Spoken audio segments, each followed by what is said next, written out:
Hey guys, I hope you're good. Excuse all of the mess, I'm in the middle of decorating. Today's video is a cruising video. Before I get into the video, I want to talk about, very briefly, the lockdown rules in England at the moment. The date of filming is the 21st of March, and the current rule is that if you do not live on your boat, you can go out for a day trip, but you can't have any overnight trips.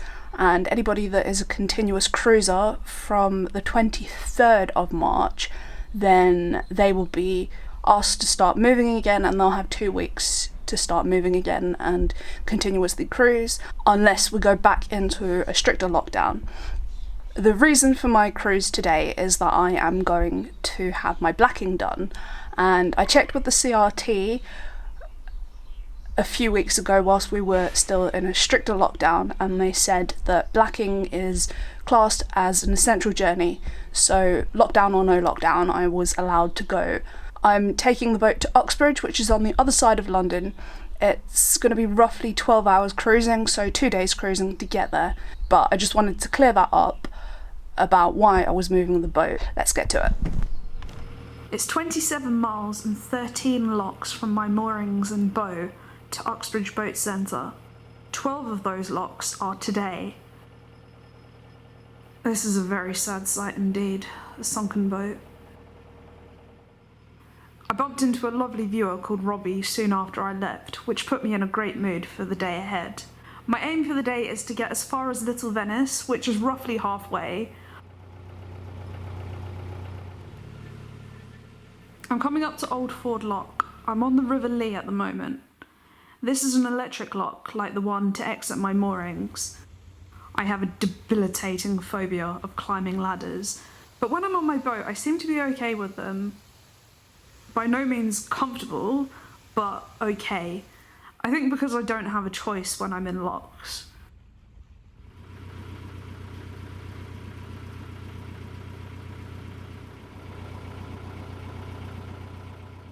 I carry on a short way on the River Lee past the Olympic Stadium and then turn left onto the Hertford Union Canal.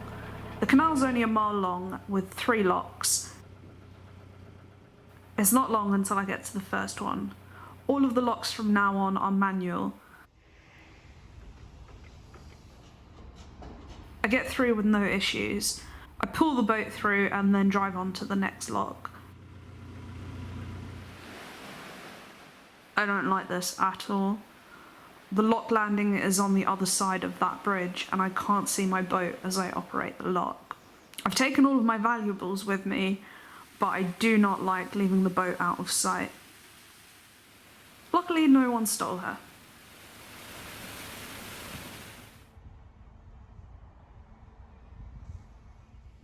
This is the top lock of the Hertford Union. The locks are so close together, it's hardly worth driving between them. It's already roasting hot and sunny, and the thought of 8 more locks isn't exactly appealing. There's the police responding to a suspected burglary.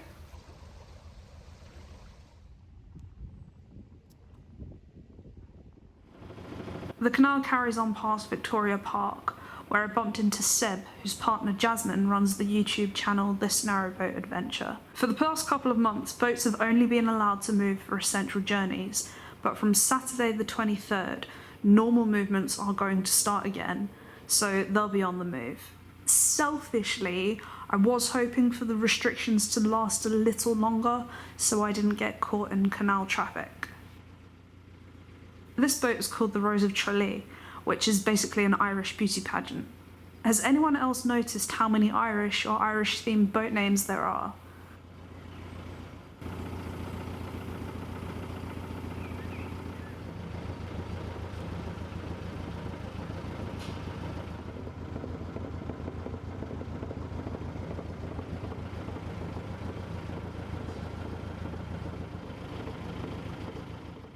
On the left-hand side here, there used to be a chandlery.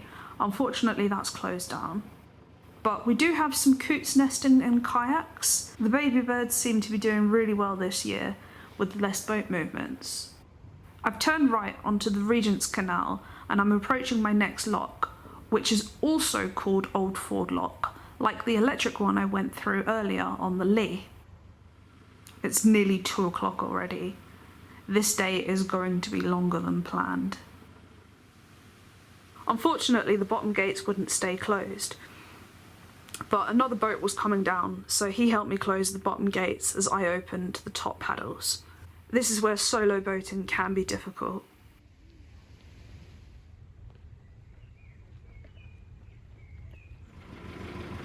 I'm trying to enjoy the day, but I'm anxious to make good time. Boating on a deadline isn't great, but I try to appreciate the experience and remind myself that I have plenty of time to do the journey. I've got loads of hours of daylight today, I've got all day tomorrow, and I can even do some on Saturday morning if needs be.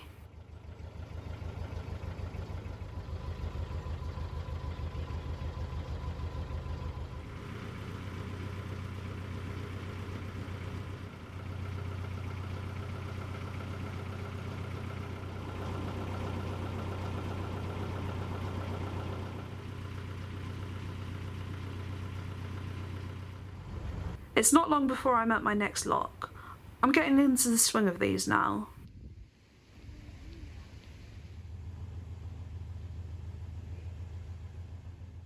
And a passerby pointed out this crow flirting with its reflection.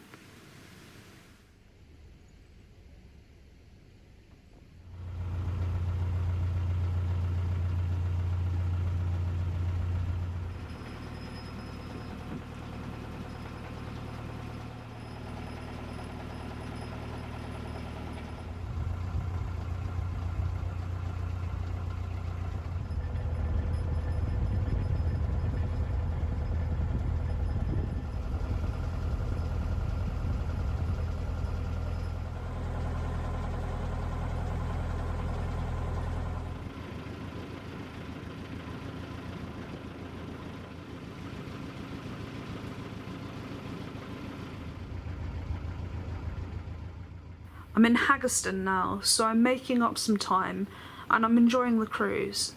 I breeze through the next lock, no problems, and I admire all the other boats I pass.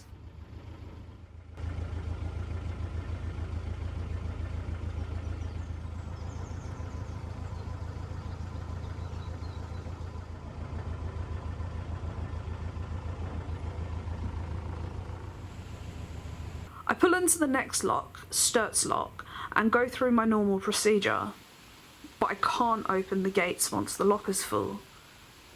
I wait thinking maybe it's not quite full, but it doesn't budge.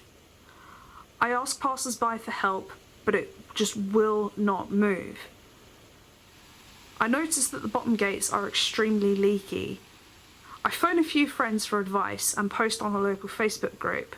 I get different advice from different people, and for every bit of advice that I get, somebody else tells me not to do that. In the end, I try all of the things that people advise me, even though others advise me not to do those things. But I'd been stuck in that lock for over an hour. I am deliberately choosing not to say all of the things that I tried because I know that people are going to disagree with some of those things, and I just can't be bothered with the argument, to be honest. But I think it proves a couple of things: that there should be compulsory basic training for boaters so that we can have a consistent approach to these things, and also that lock maintenance could be greatly improved. I reported the fault to the CRT, so hopefully others won't find themselves in the same situation. The next lock is very difficult to open too, but I do manage it. I'm pretty fed up at this point.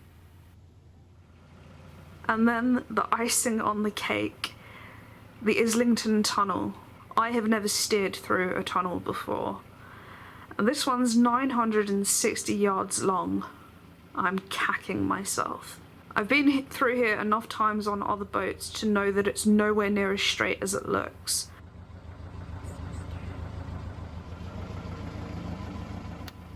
But there's no going back now. It starts off okay, but I've still got daylight helping me.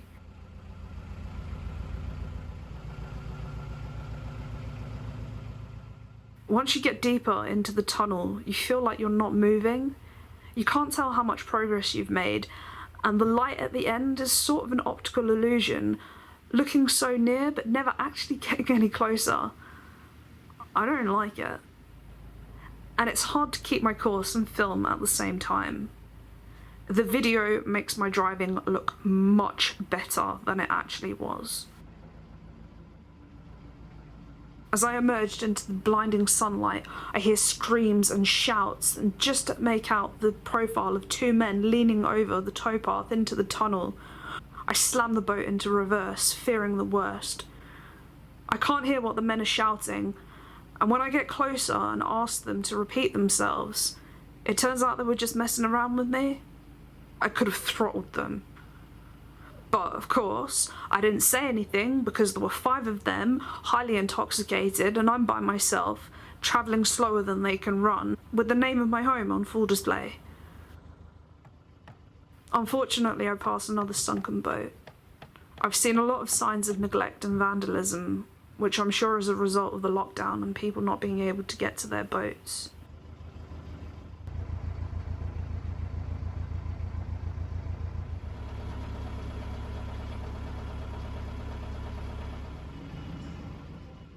I haven't been into central London for months, and I'm surprised by the number of people around. How cool is this boat?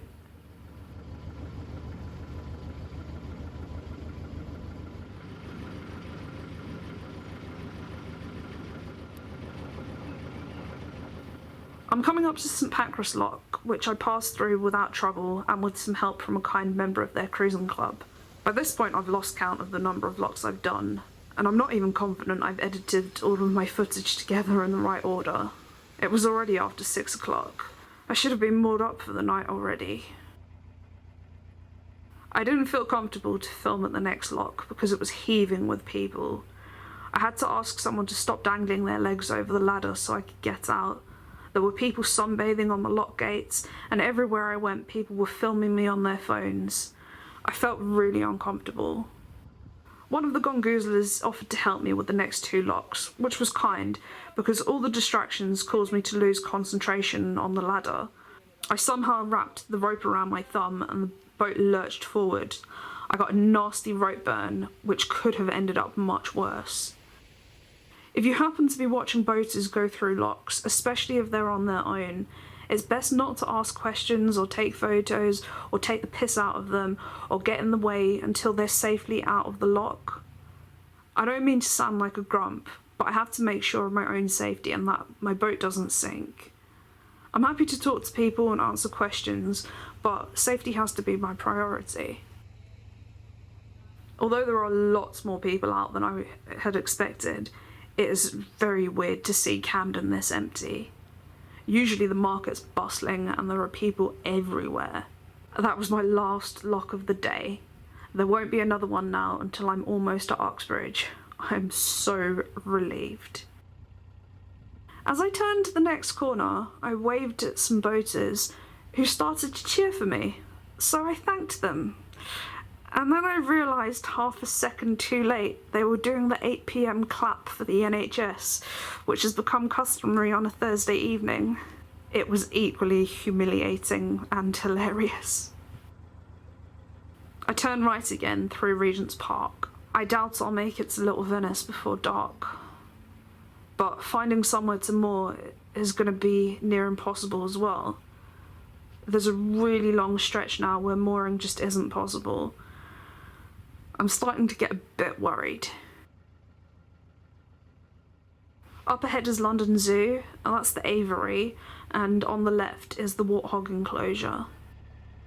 I could have walked here in 2.5 hours.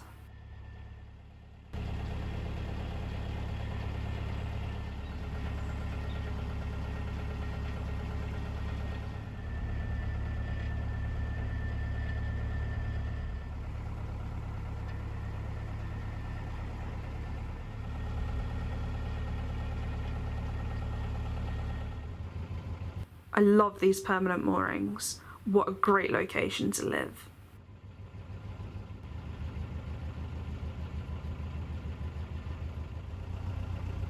My heart sinks as I see what looks like another tunnel. Technically it is, it's called Ayers Tunnel, but it's more like a long bridge. But then almost immediately you get to the Maida Hill Tunnel.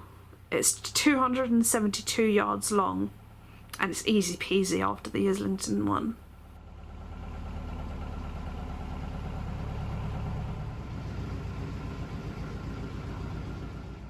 I moor up in the next available spot 13 hours after I started. I'm tired, but proud of my progress and looking forward to another day of cruising tomorrow.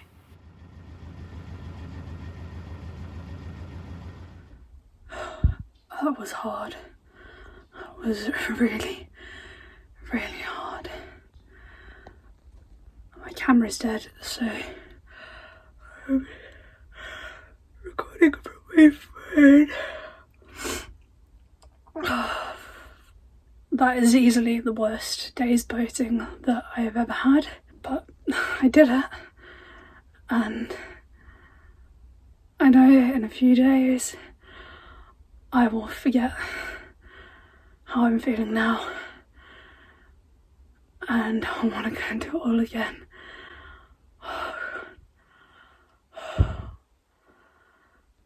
But for now, I'm just so tired.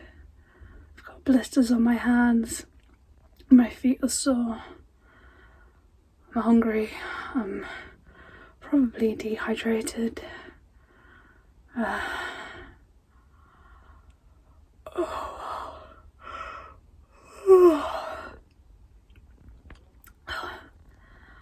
There were definitely some moments there that I was questioning some of my life decisions, but it would all be okay in the end. And a bad day's boating is better than a good day sat indoors playing on my phone, so there's that.